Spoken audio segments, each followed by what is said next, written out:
Добро, одлично е прашањето. И еве да ја потсетам. Јас бев тој кој што ги инициираше средбите. На една средба и бев кај премиерот. И тогаш предложив да имаме заедничка работа за реформските закони. И ние од тие не бегаме од реформските закони, сите ќе ги поддржиме во парламентот. Но што направи ВМРО и Мицкоски?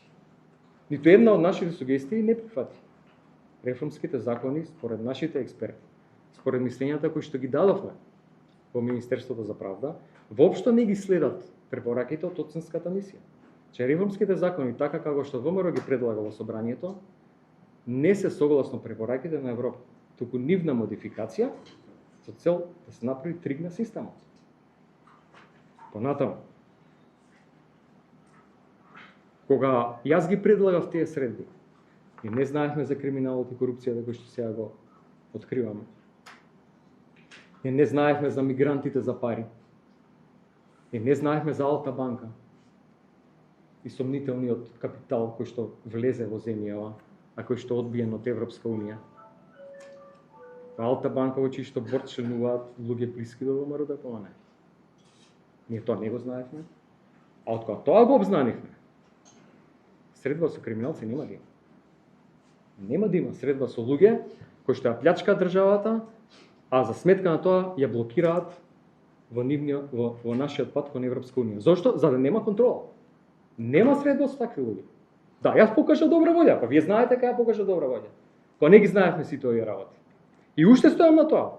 Дека ќе поддржиме реформските закони, мора да се поддржат. Меѓутоа, не заборавајте уште една работа. Вистинскиот пат напред кон Европа се уставните измени. Да не фрлаат магла ни Мицковски, ни ВМРО-ДПМНЕ. Реформските закони тие да беа посветени на реформите до сега ќе ги донесаа 12 во 2025 година. Што направи? Ништо. Како тоа сега наеднаш? Кога се открива криминалот во позадина, они ќе работеле на реформите. Што правеа до сега? Пола мандат помина на влада. И дали тоа е за нив алтернатива за европскиот пат? Не е. Уставните измени се чекорот напред. Така да, еве, мислам дека добро ви објаснив. Зошто? Затоа што позадина на се е криминал и корупција. Ние со криминалци не седиме на маса. Добро, рековте, не сте знаеле претходно за криминалите, меѓутоа еве сега веќе ги изнесовте овие тези веќе известен период дана за да ги изнесувате преку пресконференции. Зошто тогаш не искористите приликата лично да ги изнесете овие тези пред премиерот? Мислите дека премиерот не го слушало? Или не го знае? Како може да не го знае човекот кој што како може да не го знае човекот кој што стои за сето ова? Што не знае премиерот од ова што се случува? Кога он не за сето тоа? Што не знае од тоа за реформските закони? Па негова влада е. Па тој лани кажа во Брисел, сега ќе ги донесеме на брзина законите. Ништо. Повторно уште една голема лага. Повторно уште една лага. Што е целта на таква средба? Ништо, повторно да се фрли магла да се легитимираат вакви политики. Вакви политики се антидржавни. Ова се антидржавни политики. Да се блокира земјата за да може корупција у позадина да има. Ја не сега на таква маса седам. Вие би седнали на таква маса? Во кој што знаете што се случува у позадина, се блокира евроинтегративниот пат, сега наводно после пола мандат од владата некакви реформи, што до сега требаше да се случи? Добро знаете, 12 закони се извинам само. 12 закони требаше да се донесат. Зошто сега се прави сето тоа со некаква помпа, со некаква заедничка средба? Меѓу законски решенија и ова, например, законот за народен правобранител, што така е важен и треба да се донесе. Сепак тоа е тема која што од општествен интерес. Апсолутно ќе учествуваме во собранието и ќе ги кажеме нашите ставови и ќе даеме поддршка на се што значи реформски закон.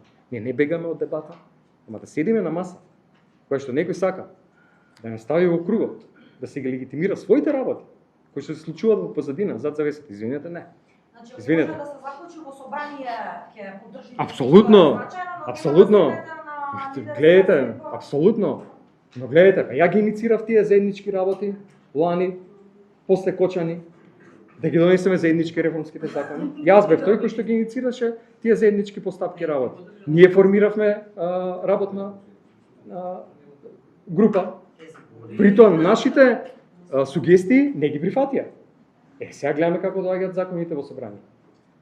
Добро, може малце повеќе да го искоментирате. Дека е тоа добар сигнал дека Соединетите Американски држави имаат фокус кон Балканот и сметам дека веќе се многу свесни што се случува во позадина и тука и во целиот регион. Мислам дека ќе видиме и конкретни активности во период кој што следи во справување со коруптивните практики на властите. Добро, што ќе значи точно овој закон како што го имате видено? За Македонија конкретно. Мислам дека значи дополнителна нивна активност, континуитет прво на тоа што го правеа изминатиот период, а тоа е вложување во правосудството, огромни суми пари, тренинг на нашите суди, обвинители, надградба на системот за да конечно се расчисти со корупцијата тука на Балканот. Господине Кирче, пошто лично исто го почнавте се повторите околу тоа дека нема средба, останува техничка влада, ќе ви го поставам истото прашање од вчера. Што ако Мицкоски сепак направи измени на законот за влада, ја тргне техничката влада, се распишат избори, дали ќе учествувате на такви избори како се Да, апсолутно. Ќе учествуваме на секакви избори и ќе се бориме со сите демократски средства против оваа недемократска власт. Се поставува прашањето. Се поставува друго прашање, кој што произлегува од ова. Зошто би го укинал тоа сам? Зошто би ја укинал техничката влада сам? Ако се знае дека се носи со консенсус. Добро, како и да е. Но апсолутно ќе учествуваме на изборите. И сега конкретно околу овие прашања кои што за вас се сплодни и кои што се оправдание зошто техничката влада треба да остане. Велите во делот на евроинтеграциите намерен конфликт со Бугарија, бугарското МНР дало изјава во која што вели дека јазикот не е дел од билатералните преговори. Дали се согласувате со, ако веќе ова изјава од бугарска страна ви се допаѓа, дали ви се допаѓа и делот од оваа бугарска изјава каде што се вели дека овој јазик е како беше? Достапен јазик. Не. Тоа го сметате како Не. гаранција за Сметам дека и бугарската страна треба да работи повеќе у духот на добрососедските односи и унапредување на нашите релации. И сметам дека ние сме покажали во изминатиот период со конкретни политики, со конкретни чекори како се штитат идентитетските карактеристики. Јазикот, културата и тоа е имплементирано и во договорот Преспански и во францускиот предлог. Јазикот не е загрозен, тоа што Мицкоски сака да го каже. А како не е загрозен кога во бугарски? Јазикот не е загрозен затоа што е јасно дефиниран и прифатен и од Обединените нации, од Европска унија имаме подпишан договор со Европската унија на македонски јазик. Се вен молам да не ми упаѓате. Се извинувам, ама ако може да Не, овој се разбереме ово, инаку ќе се претвори во неформален разговор, сепак се сериозни теми. Така да, јазикот е целосно заштитен. Подпишан е договор со Европската унија на македонски јазик. Проблемот е во провокациите кои што доаѓаат. И неработењето ништо од нашата влада, никаква иницијатива да се влези да се разговара за прашањата за кои што сметаат дека се отворени и треба да се разговара. Што направи оваа влада пола мандат во тој дел? Ништо. Освен што само со некои провокации провоцира и Грција и Бугарија. Ние сме покажали и докажале како се штитат сите идентитетски одредници. Јасно е дефиниран јазикот. И во Преспанскиот договор, во францускиот предлог, подпишан Фронтекс договорот на македонски јазик.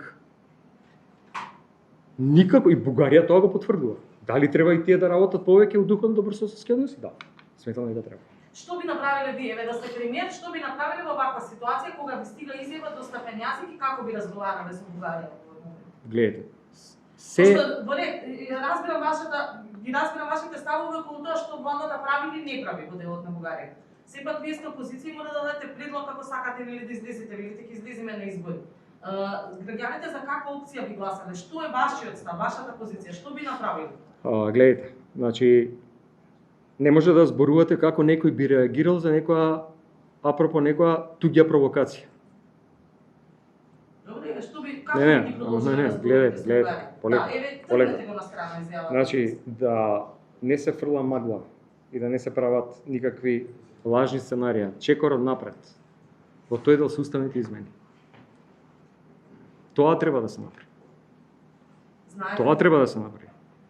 Затоа што високи европски функционери ми кажа јасно и гласно дека оваа влада најавувала, а сега се свесни дека ги лажела, дека уставни измени ќе има. Прво после локалните избори, па после партискиот конгрес и сега на крај дека нема да има. Ете, со таква влада ние имаме работа.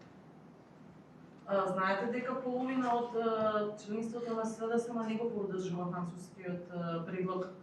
Отворено имаше конфликти околу сето тоа и уставните измени сметаат дека баш договорот со Бугарија беше една од причините заради кои што ги изгубивте избори.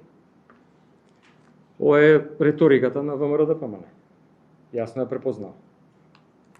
Беше риторика, беше Сега, ако може ми оставите да одговорам. Истата позиција е ова. Станува збор за договор, кој што никако не се ризикуваат идентитетските одредници. Станува збор за договор кој што јасно е зачува јазикот, културата, нашиот национален идентитет. И да не се навраќаме. Станува збор за јасна дистинкција помеѓу бугарскиот и македонскиот народ и станува јасна трансформација на прашањето од идентитетско во малцинско. Кога ќе стаат бугарите како малцинство. Каде е тука ризикот? ВМРО-ДПМН имаше силна пропаганда. Силна. И за време на Преспанскиот договор, и за време на францускиот предлог, со кој што СДСМ сакаше да ги прикаже како предавници. И им успеа. Им успеа таа силна пропаганда. А што било у позадина на тоа? Ништо, да се запре земјата и да може да се плячка. Нема да им пројде. Споменавте повторно за поврзаност меѓу Мицковски, Вучич, Македонија и Србија, дека збореле во исто време за избори, двајцата премиерот на Западна Србија, но сепак и вие говорите сега за избори, а и Трамп збори за избори во Венецуела во исто време. Дали тоа има нека поврзаност? Ви кажа дека не е коинциденција тоа претходно. Каква врска има Венецуела со нас? Каква Каква врска има Венецуела со нас? Ние имаме проблем со наша форма на Мадуро. Тоа има не е проблем. Човек кој што држи земјата во изолација, го краде народот осиромашува, тоа имаме ние преди. Така да се фокусираме на нашите проблеми. Добро, вашите партиски пријатели имаше нeke соопштенија кои што има низа реакции во јавноста, дека имало навредливи зборови, етикети за луѓе, надимат се. Дали вие би ги повториле дел од тие зборови, од тие соопштенија кои што се пишат? Престанете со пропагандата на ВМРО.